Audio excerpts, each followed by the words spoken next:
not only were we saving money in the budget, we were increasing our generosity because we were giving to real needs of real people just like ourselves. There is more joy in giving than there is in receiving. And I'll be honest, there's a lot of joy in receiving when our needs are being met. But there's even greater joy when we get to help meet others' needs. I'm Kyle. I'm Colleen. And we're the Gen X. And we're Samaritan members. Hello, I'm Albert Moeller, and welcome to this World Opinions panel discussion. American corporations are certainly going woke. The question is, are they now also worried? Joining me for this panel is Dr. Andrew Walker, who is the managing editor for World Opinions and professor of Christian ethics at the Southern Baptist Theological Seminary. Our guests today are Katie McCoy, who's director of women's ministry at Texas Baptist. She's the author of the book To Be a Woman, The Confusion Over Female Identity and How Christians Can Respond. Jerry Boyer's our other guest. He's the chief economist of Vidant Financial. He's the editor of Town Hall Finance, editor of the business channel, The Christian Post. He's host of Meeting the Minds with Jerry Boyer, and he's also president of Boyer Research. He's also an author, and he's someone I know is ready to talk about these issues as we're asking, woke or worried, or woke and worried, where's American business when it comes to so many of these very controversial issues? And of course, the background to this is the fact that we have just gone through Pride Month, as it is known. And it has been a shakeup in cultural and moral terms, also in economic terms. By the end of Pride Month, the Wall Street Journal was suggesting that several corporations involved in this controversy may have lost about $28 billion in equity. Something's going on here. We need to figure out what it is. Anheuser-Busch, Target. Well, let's get the conversation going. I want to turn to Jerry Boyer first. Jerry, when you've been, as an economist, following these issues for years, did you see this coming, or is this something just out of the blue? Well, I saw it coming because it's been an area of emphasis of mine for some time, namely the way in which ESG, environmental, social, and governance investing, and stakeholder capitalism, which substitutes the idea of corporate managers being responsible to the owners of the company, and swaps that out for them being responsible to any number of quote unquote stakeholders, which could be as wide as penguins, the planet, unions, social justice, et cetera, that had shifted in a way that was going to become a problem for these companies. For example, I had meetings with Target 2.5 years ago on behalf of an institutional shareholder, talking to them about banning books. For example, Abigail Schreier's book, and warned them that even though in the past they have not heard from the broad middle of America, they were going to, and they had gotten used to all of the threat coming from one side, but that in fact there was a branding problem that was brewing for them. Their argument was, our stock is doing quite well. We've got good stock performance, so that means everything's okay. Now, I've recently written to them to say, well, okay, that was the criterion 2.5 years ago. Our stock is doing well. Therefore, our social and political process is a good one. Now your stock is collapsing. Does that mean it's a bad one, or do we just use that standard when it's to our advantage? So I think the question, Jerry, is this. I mean, what in the world happened in, say, June of 2023? A lot, these trends have been going on for a long time. I think we're aware that in this culture, something has to serve as a catalyst to wake people up. And there's a few inflection points. For those who are paying attention, the stakeholder capitalism statement put out by the Business Roundtable, led by BlackRock in 2019. For people who are in finance, that was an earthquake. Wait a minute. You are now accountable to everybody instead of to the owners. I think for the broad public, I think it was, to a large degree, it was the Disney mishandling of the parental rights in education bill, speaking out on that. By the way, I need to point out, they didn't want to speak on that issue. And there was a time when Disney could have been influenced in the right direction. Christians were MIA. Then I think another inflection point comes with the Anheuser-Busch Bud Light marketing campaign. And then Target was now it's everywhere. Now it's the hottest issue among conservatives in general, and certainly among social conservatives. So it's a little bit like Jesus's parable. It's kind of the roots have been growing down there. but this is not wheat. This is tares. The rotten roots have been growing for some time. Now they're fully undeniable. Katie McCoy, it's certainly undeniable that when a lot of Americans walked into Target, they got an eyeful, and we've been talking about it ever since. That's right, Dr. Mueller. Once Target really went full in on Pride Month, parents just had enough. And I think one of the things that we're seeing with companies like Target and Bud Light is that it hit a tipping point. Parents eventually got to a place where they said, I have had enough. You have had this shoved down their throats, not only during every Pride Month, but now it seems like every other month there is some new emphasis in LGBTQIA, 2A plus, whatever the new acronym is. And I think especially decent, freedom-loving Americans are looking at just this trend and seeing the combination of corporate activism and educational emphasis and activism happening in the public schools, and they are just putting their foot down where they can. Now, they haven't been able to control some big picture things, but they certainly can control where they spend their dollars. And that is the big thing that we're seeing. The real question will be, at what point does that hurt businesses enough to backtrack and recognize this was not worth whatever we thought we were gaining in the culture? You know, years ago, Katie, I was a part of a group that met with Target leadership, corporate leadership, to talk about some issues. And it was long enough ago that nothing like this was even on the horizon. But they were nonetheless beginning to show some activism. And, you know, my wife and I decided that we would go into Target just at the beginning of June, Pride Month, in rural America, county seat town, big enough to have a Target, but let's just say far, far away from either coast. And, you know, to be honest, we were so shocked. It was almost as if, you know, some far right fantasist had painted a picture of this something like 60 square feet of display space that included, well, I mean, things that, frankly, we don't want to mention in detail, but let's just say trying to make a boy appear as a girl in a swimsuit. How do you get from there? How does America get there? How does it all of a sudden make sense that Target thinks they can sell this in rural America? Well, in some ways, this is a combination of the proliferation of social media and the marriage of corporate activism. So something that the typical American consumer may not be aware of is that companies are running to be beholden to something called the Corporate Equality Index. The Corporate Equality Index is essentially like a rule stick or a measure that companies are getting points from this organization to prove that they are on the cutting edge of progressivism on gender activist issues. And it's not only in terms of their policies for their employees, but it's also in their marketing and in the products that they push. And so you have companies like Nike and Adidas and then Bud Light, Target that are falling all over themselves to try to gain points from the Corporate Equality Index, to the point that normal middle America doesn't matter. They have been told to be quiet and to take the new ethos of what creates a just and good and accepting society. And it is a combination of not only the most loud activists, which are in that LGBTQ community, but the marriage of that activism with corporate activism as well. And so the reason we're seeing this all over is because we have had a shift in what is considered not only normal, but good.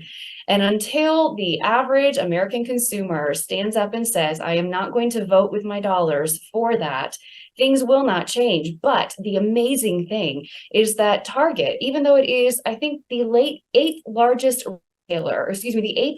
grocery retailer in the country, you have people, moms, willing to completely upend their weekly routine to avoid giving one more of their hard-earned dollars to Target. That is a big deal. And I think we're going to see rural America out into the coasts begin to express their values through their dollars once again. Andrew Walker, this just gets to some of the biggest questions in terms of how Christians understand how culture works. Mm-hmm. And so just give us a bit of the lay of the land. You know, how is the culture working here in terms of the operations of the elements like big business, consumers, the two coasts, and then, flyover country, as the left likes to call it. What's going on here?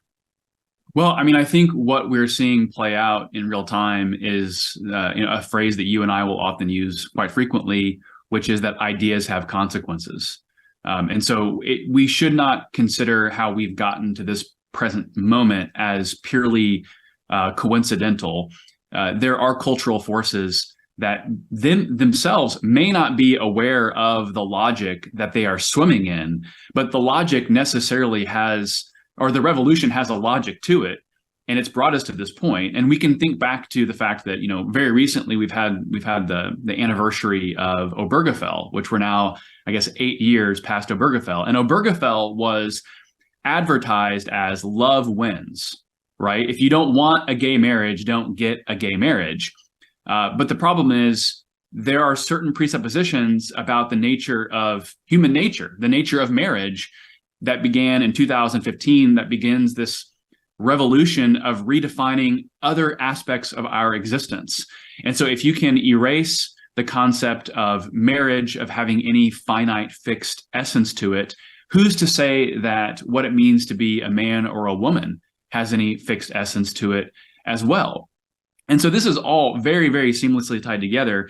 And so what began as, love wins, you do you, it has brought us to the point of, here, kid, take these hormones.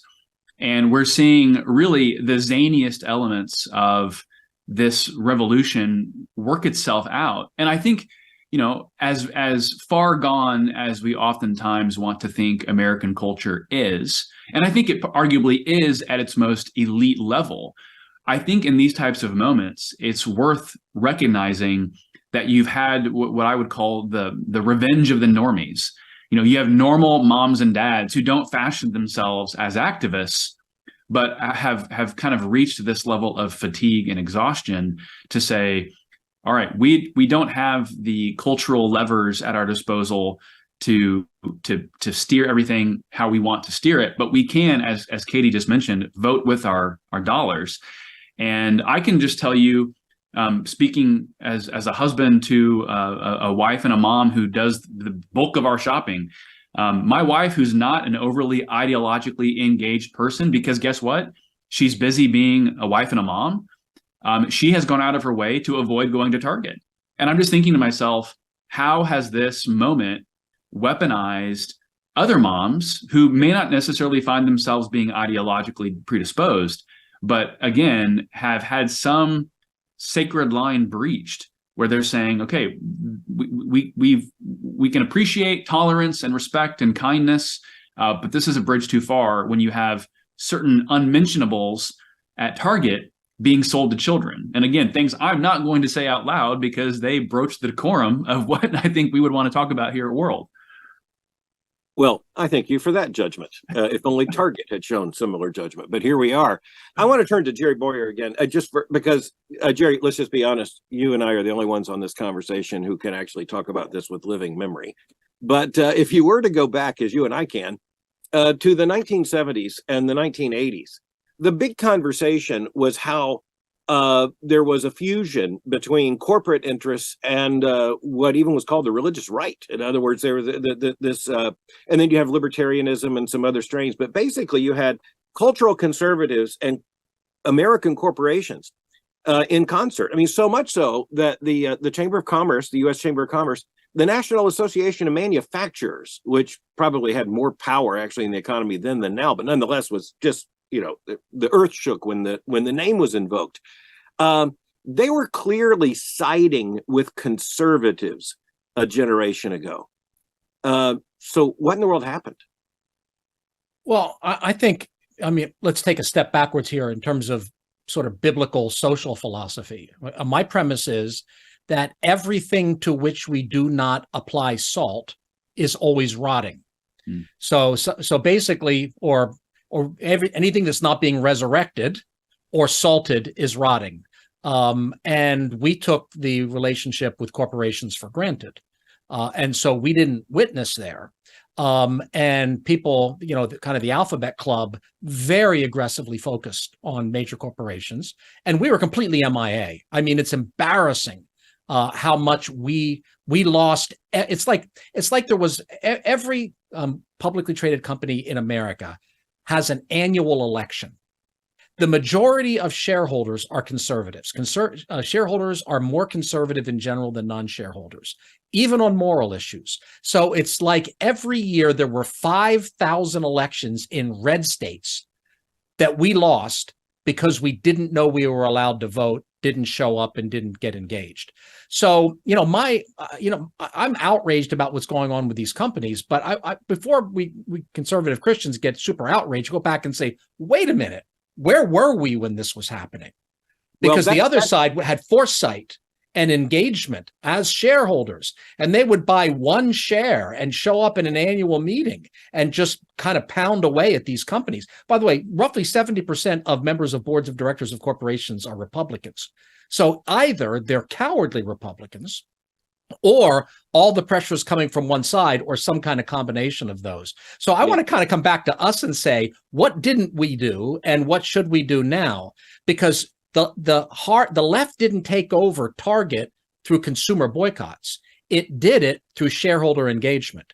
Yeah, but it's more to it than that. And so you push back and you say that Christians weren't there. I was face to face with Jeffrey Immelt, who was then the CEO of General Electric. I was face to face, rather publicly, with A.G. Lafley, who was the CEO of Procter and Gamble, when frankly there was a boycott against Procter and Gamble products that had been led by Focus on the Family and other organizations. I was the representative to meet with A.G. Lafley to negotiate how that would come to a conclusion. I went to those shareholder meetings. The difference is, and I want to put this on the table, is that frankly, I didn't care about the consumer base. They cared about the cultural elites. That was put in my face in those meetings continuously.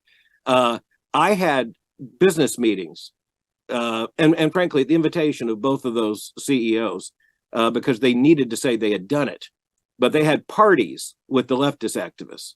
And here's the other thing that I think we're missing. The pressure, and you mentioned rightly from Disney, that you said Disney didn't mean to speak on the wrongly named, but let's just say what they called the "Don't Say Gay" bill in Florida. But right. They were forced to. Well, who forced them? Their employees. Well, a particular subgroup of employees. Well, but that's that I just got to say, I'm deeply involved in that one, and it's a very powerful, subgroup of employees. And if you're located in Orange County, California, you have your creative team, basically leading. I just want to say there's a lot more to it. And a part of it is the fact that corporate America right now cares a lot more about what people on the coast think than people to whom they're trying to sell their products in the middle of America think. And I have had them basically say to my face, I met with you, I can tick this off. We got this done, now go home. And so I'm not saying you don't have a point. I'm just saying it's not true that no one was there.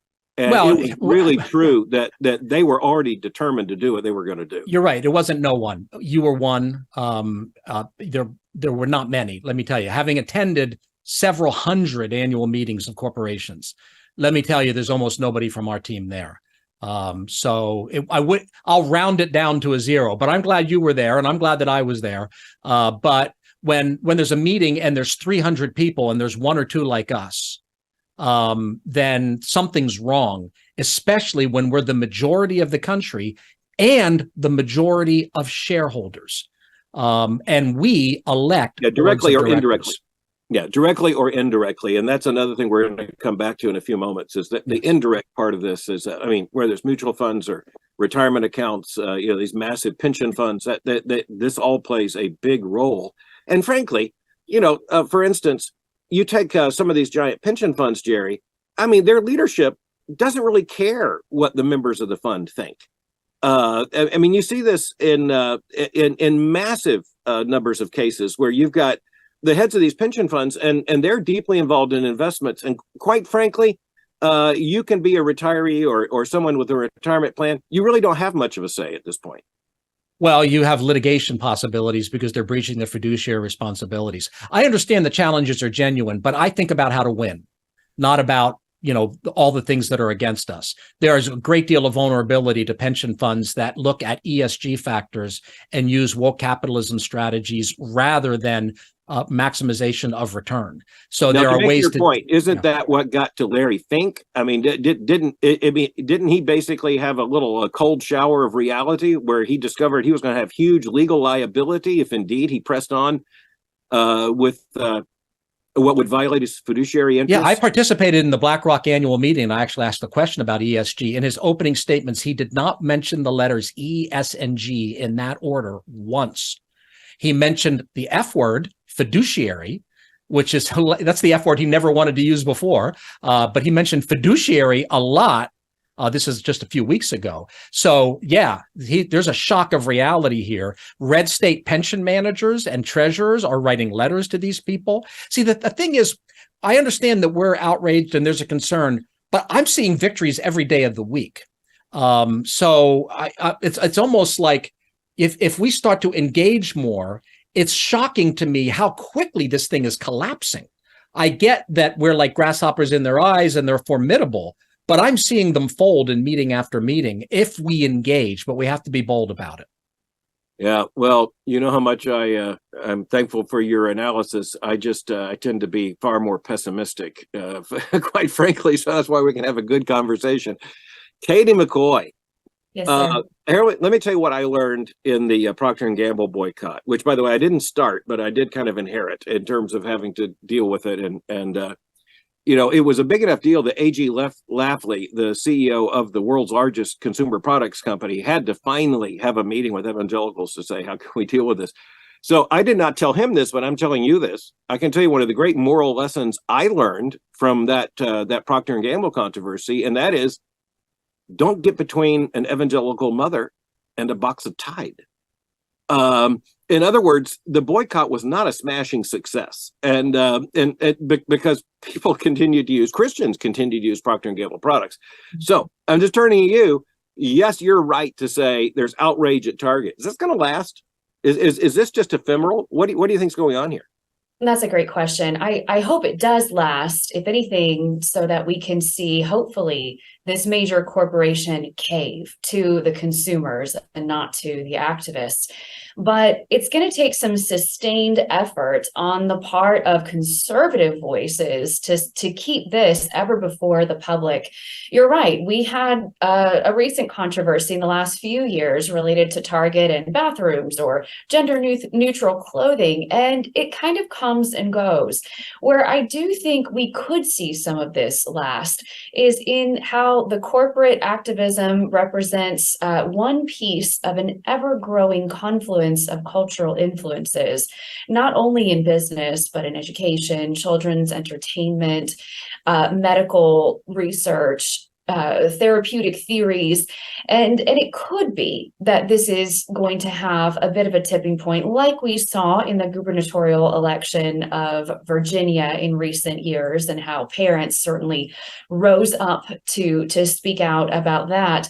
But I think it's going to take some sustained effort to show how these corporate activist companies are just representing one piece of an overall agenda that is happening not only culturally, but spiritually as well. If we could pull back to see the spirit realm, we would see that these are efforts of light and dark, good and evil.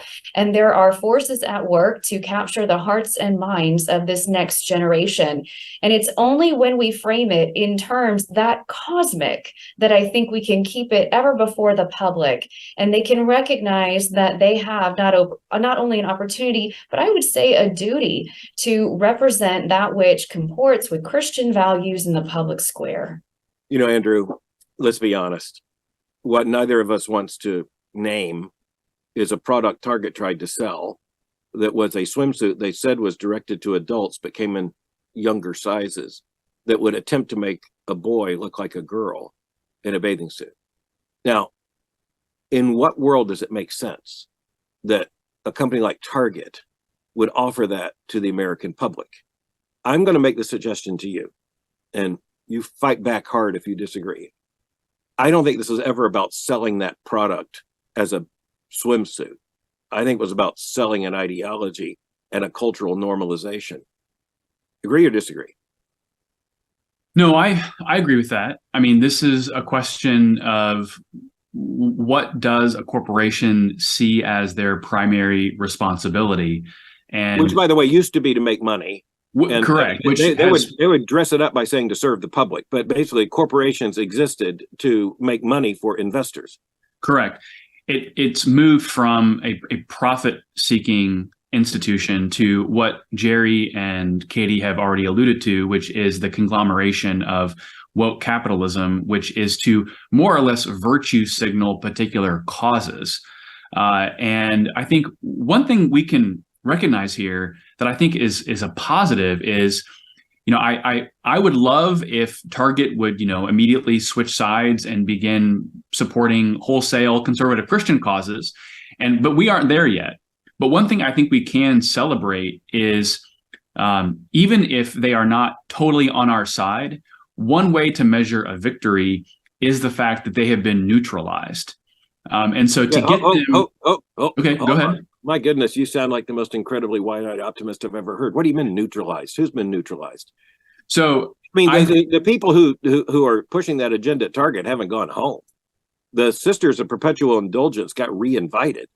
Correct, but when you see organizations like the National Hockey League, these organizations have been having in the month of June, their teams have been wearing pride jerseys during their warm-ups, and that causing national controversy. And literally in late June, the NHL commissioner or one of their high-ranking officials made the announcement that in future months, we're not going to be having these types of jerseys being worn in warm-up periods. I think that is a recognition that they understand that they have overreached. And so again, I would like for them to recognize, I would like for them to say, we have overreached, we recognize we have erred. They're not there yet, but I think the admission that they're not going to do this anymore is an admission of the fact that they have been neutralized. They have heard from a constituency, and the constituency is saying, hey, we're here to watch hockey. We're here to play baseball. We don't want politics to go along with this. And to your point with the Sisters of Perpetual Indulgence, they did end up going through with that charade, but everyone who was watching this on social media understood that they had this event an hour before the game when there were virtually no one in the stands. And then when they were announced an hour before the start of the game, there were boos all throughout the stadium. And I do think that at some point, the law of consequence is going to come into effect here. And individuals are going to recognize, we do have to serve our leftist constituency to some degree, but to what extent is serving that constituency going to hurt our constituency over here as well? And so, again, I'm kind of with Jerry here a little bit.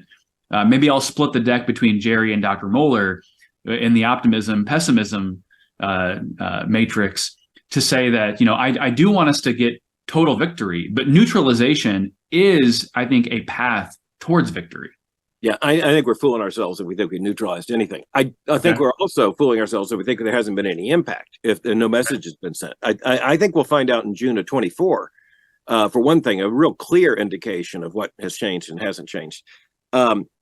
Jerry, let me give you 2 Wall Street Journal articles, and here's one. Companies rethink, embrace the social issues. Front page of the Wall Street Journal, telling us, these companies are really getting the alarm. They're smelling the smoke. They're going to have to rethink this. Then along comes the same newspaper on the inner financial page with an article that says, oh, don't worry, Anheuser-Busch InBev won't remain flat for long. So short-term, long-term, medium-term, what are we looking at here? Yeah, what's the date on that? Won't remain flat for long. That's a few weeks ago, and it's gone down since. So no crystal ball award for that guy. Let's just say it may be redefining what for long means. Yeah, I think that there's a couple of things going on here. One is let's take kind of a theological take on this. In the doctrine of salvation or in the doctrine of the atonement and soteriology, theologians make a distinction between repentance and capitulation. Repentance is a change of mind and heart. It can be in the face of adverse circumstances. It frequently is. Capitulation is a knuckling under. Paul, on the road to Damascus, underwent conversion. Pharaoh, after the 10th plague, underwent capitulation. So what do we want from these companies? I don't want capitulation. I want repentance. I don't think a Christian should be satisfied with anything other than complete repentance. Now, what we have now, I think, is mostly capitulation. On the other hand, for a lot of these companies, it was capitulation to the left beforehand. Again, I have had scores of meetings with these executives, many of them for years. Some of them are all in. Target, they drank the Kool-Aid, and they are, they're totally all in on this because they, in 2010, they made a donation to a conservative candidate. The Alphabet Squad went after them. They changed their board composition. Now it's deeply part of the corporate culture. It's mutated into that. They're into it. So is Salesforce. But a lot of companies, they're just responding to pain points. And what's happening is even some of the most liberal CEOs in America, for instance, of Apple, they're tired of the left. When I'm talking to companies, even tech companies, it's like, enough already. We can't do enough for these people. So, they've capitulated to the left. We were silent. Now we're angry. The normies are having our moment. Normie is a temporary strategy. Normie anger is a temporary strategy. Conversion and repentance is the long-term strategy, but that normie anger is helpful in the short run. And I don't think it is going away because this isn't a boycott. What you participated in before, I agree with you completely. Boycotts do not work. People are physically revolted by Bud Light. People are physically revolted by Disney. People are physically revolted by Target. I don't want to go near the place without making the sign of the cross and saying some of the lines from the exorcism from the prayer book. So people will drive to the other part of town. That isn't going away quickly. So that has some staying power to it. But in the long run, that can't be the strategy. The strategy has to be prolonged engagement with the leaders of these companies. We spend so much time talking about them and so little time talking to them. That's an imbalance in my view. Yeah, but let's be honest. I appreciate the colorful way you make your argument there. And as a theologian, I got to say, when an economist decides to talk theology, I consider that an eschatological sign. So it makes me very happy. But when you're looking at this, the cultural system, it has to be, the CEOs of these corporations, their kids don't go to school with our kids. They go to school with their kids. It's what in sociology they call is a self-reifying system, and so I don't mean to diminish in any way our responsibility to show up at meetings, but that is not what most American Christians are going to be able to think about every day.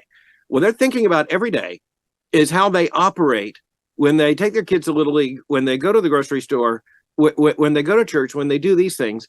So I don't want to dismiss your argument at all. I'm simply going to say, look, to most of the readers of World Opinion, the question is, how does this inform what I do this afternoon? Katie, this is kind of right up your alley.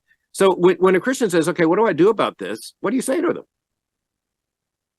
Well, it's a big challenge because, like you said, we are coming up against not only agendas, but people who almost do this for a living, if not all of their free time. And so many people in the pews are busy living their lives and being faithful witnesses in their families, at work, at church, and their communities that they don't really even have the bandwidth to respond to everything happening in the news. I like to encourage as many women as I can, and at time I'm talking about this issue, I look at these moms and I say, why not you for the school board? Why not you for city council? Why not you for state legislature? They only work a few months out of the year. Why can't you be one of those? Someone's moral agenda is being advanced. And I think when we take our eyes off of the big picture, because it can be very overwhelming, but how can we make incremental decisions and incremental advances? Much of what we're seeing in these corporate Pride Month initiatives are the results of those incremental advances that have been taking place for more than a decade. So how do we turn back the tide?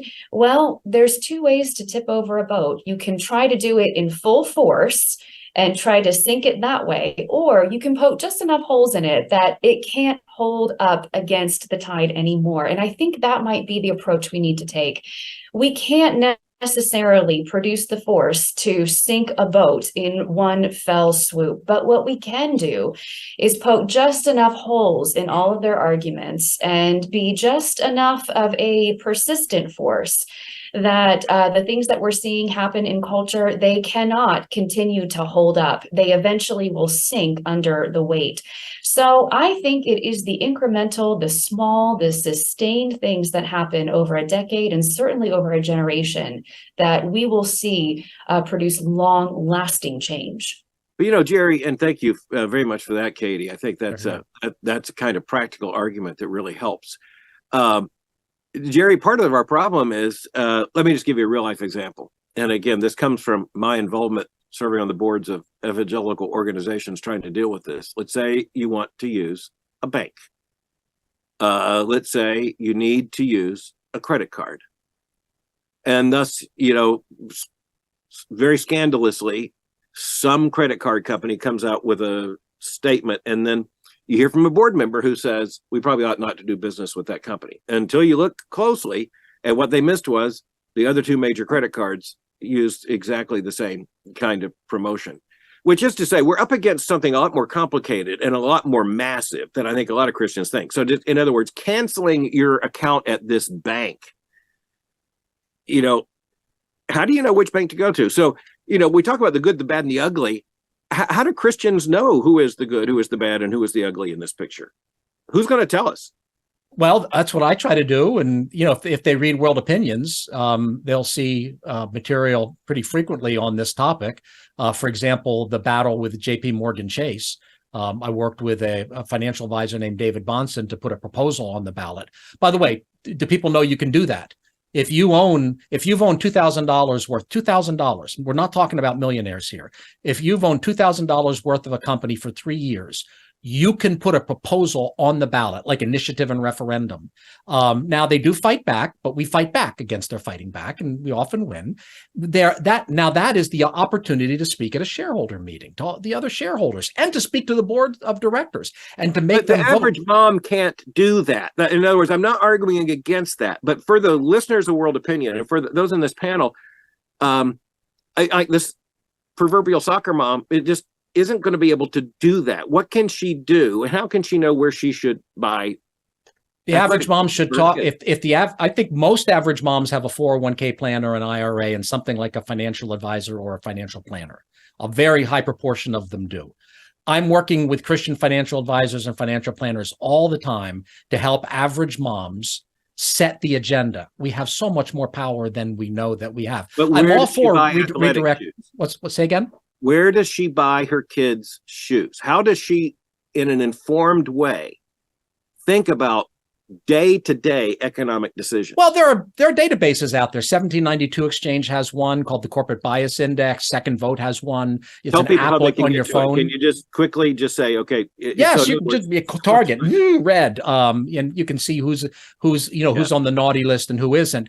But I want to move. This is not just about consumer behavior, because it didn't go bad on consumer behavior, and it's not going to get fixed just on consumer behavior. I was thinking about what Katie said before, talking to these Christian moms. Why not you for school board? Why not you for state legislature? Hey, why not you for board of directors? Oh, no, that's too big. I'm just an average Christian mom. An average Christian mom could have, if they had been on the board of Target, would have put this stuff out of commission a long time ago. So there is a hunger, for instance, for gender diversity on boards of directors. They need more women. Now, no, you probably don't start out on the Apple board. You might start out on a lumber company from Minneapolis board. But Christian women ought to think about becoming board members of small and then medium and then eventually large publicly traded companies. Because if we don't change people, we won't change people. And if we don't actually go on these boards and be good board members, we're not going to really transform these institutions. Andrew, take a run at the big questions here. In other words, if you were just called immediately to say, speak at a local church, on these issues. They want to know what you think and how you, as a ethicist and Christian intellectual, would advise. What would you say? I mean, very simply, I would recommend that individuals try to gain an awareness. So I think one of the things we can take for granted here is to think that everyone's paying attention. And I don't think that's necessarily the case.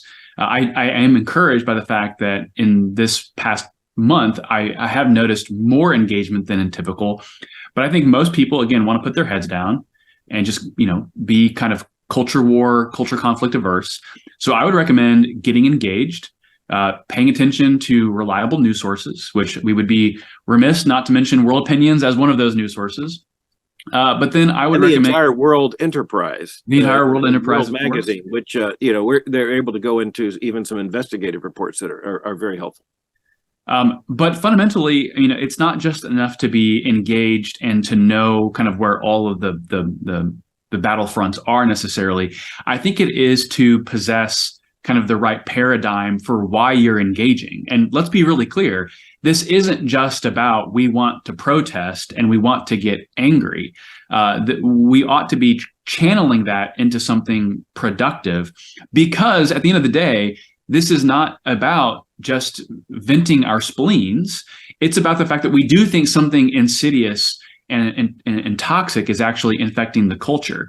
And so behind all of this, and this would be my appeal to the Christian layperson in the pew, is why are you fighting?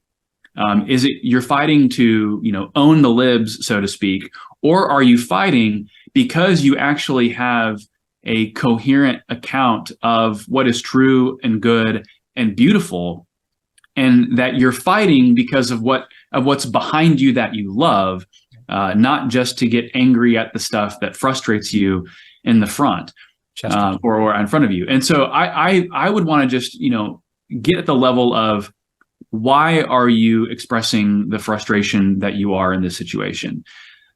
Is it out of a sense of frustration, or is it out of a sense of, my heavens, when we look at the culture around us and we recognize the vulnerability of certain individuals and their susceptibility to ideology, that should, I think, activate us to be far more vigilant and to move from a posture of hesitation to a posture of faithful engagement. Yeah, faithful engagement is, I think, a very good way to express this. I need to put a couple of theological issues on the table. To be made in God's image is also to be homo economicus. We are economic creatures. We have an economic stewardship and responsibility. The main biblical themes emerging so early in the creation account are dominion, which means we're actually to do things, not just to watch things happen. We are to take responsibility for production, for human flourishing, and stewardship. There's a moral accountability at every stage of this.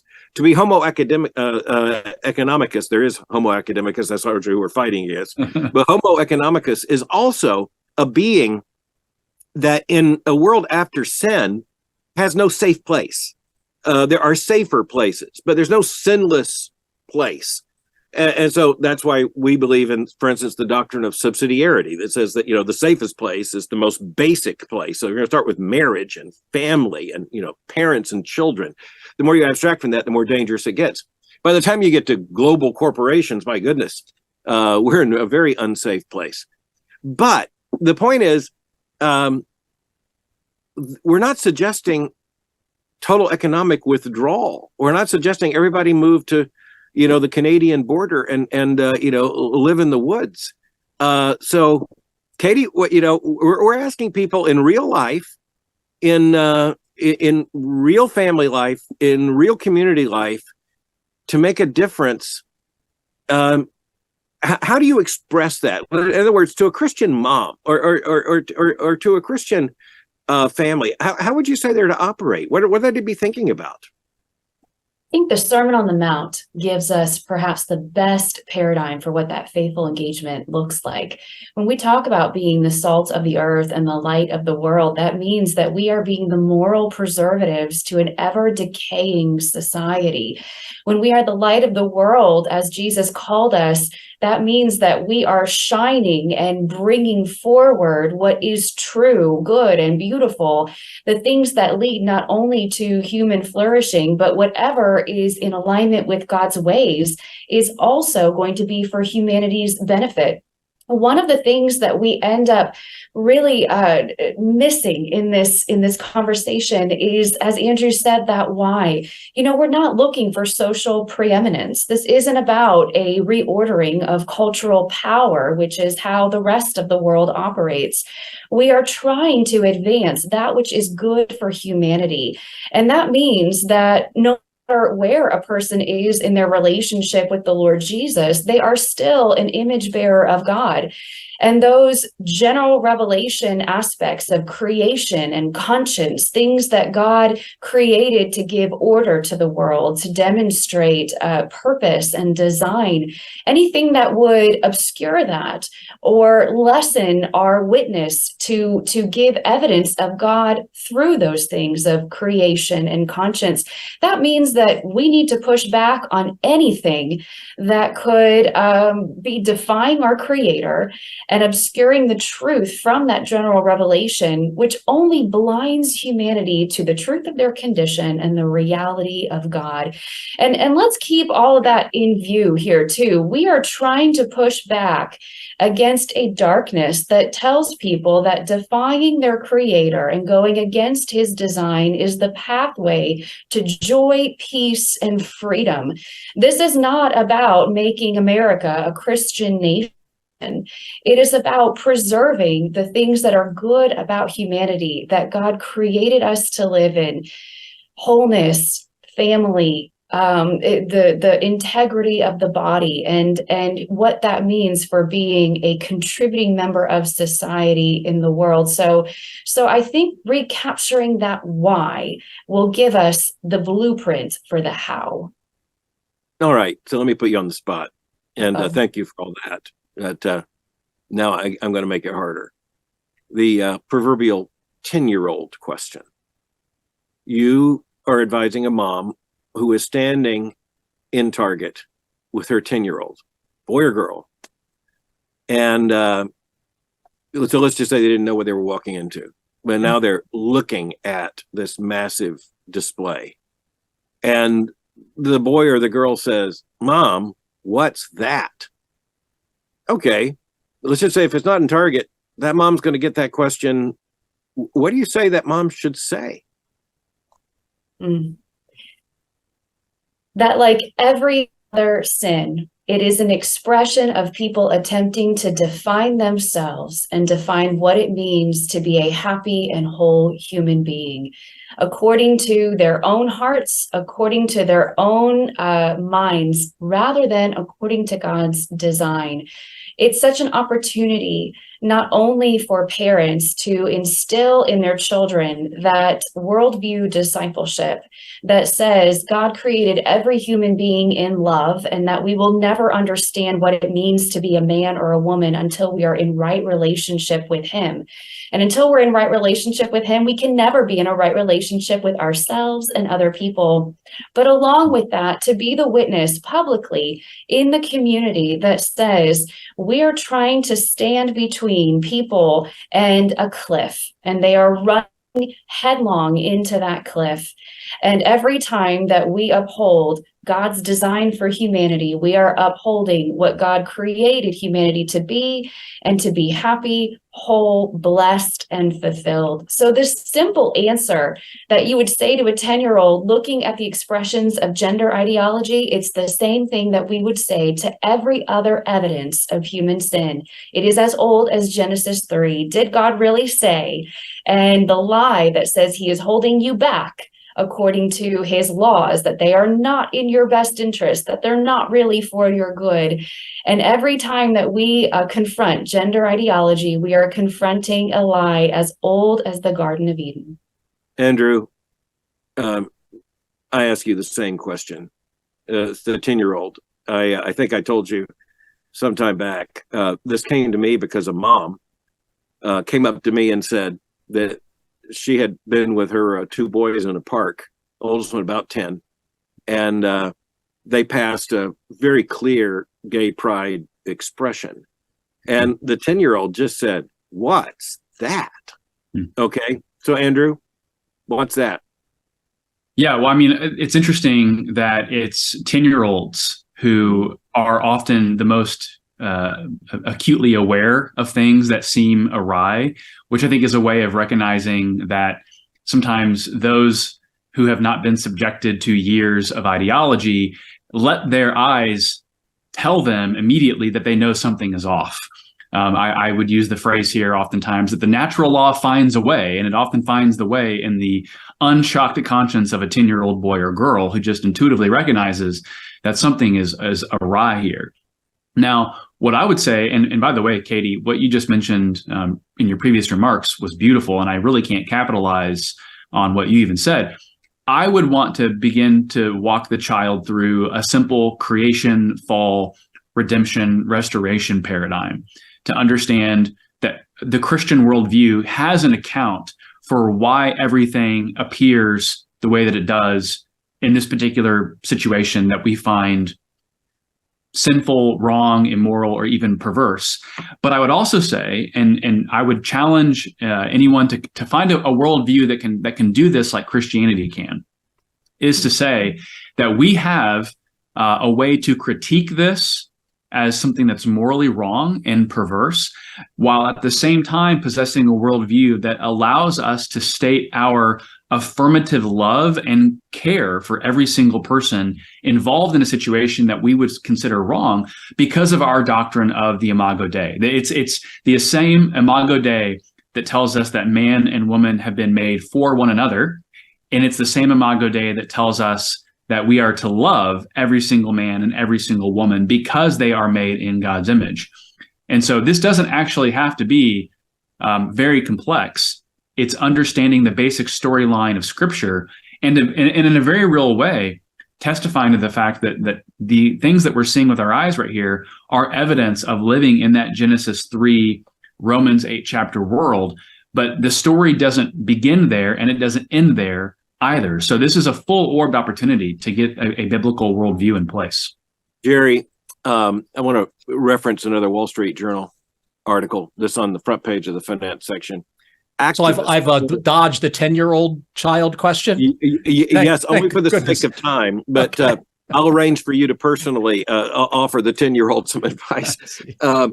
The front page of the business finance section of the Wall Street Journal just a few weeks ago, activists pull firms into U.S. culture wars. You know what the activists are?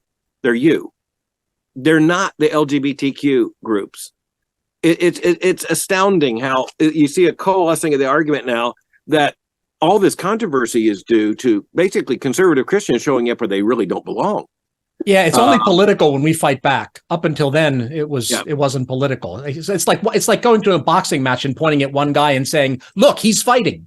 He's the challenger. Yeah, that's his job. Of course, and I dialogue even with these ESG people, and I say, "Look, you know that you're liberals, and you know that we're conservatives, and you know that you've got a liberal agenda, and here are members of your board of directors, and here's the liberal causes that they're associated with." So this is a political conflict. But what I find so beautiful about that, here's where we really have an advantage, because woke capitalism, this stuff was sold as risk management. The idea is go along with us, decarbonize, throw out people who believe in religious liberty because it's code word for anti-gay hatred, endorse the Equality Act. All of these things were done, don't process gun orders. All these things were done as reputational risk management.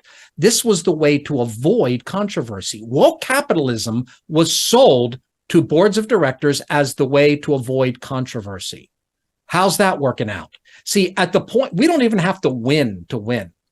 Once it becomes controversial, it has lost its raison d'etre.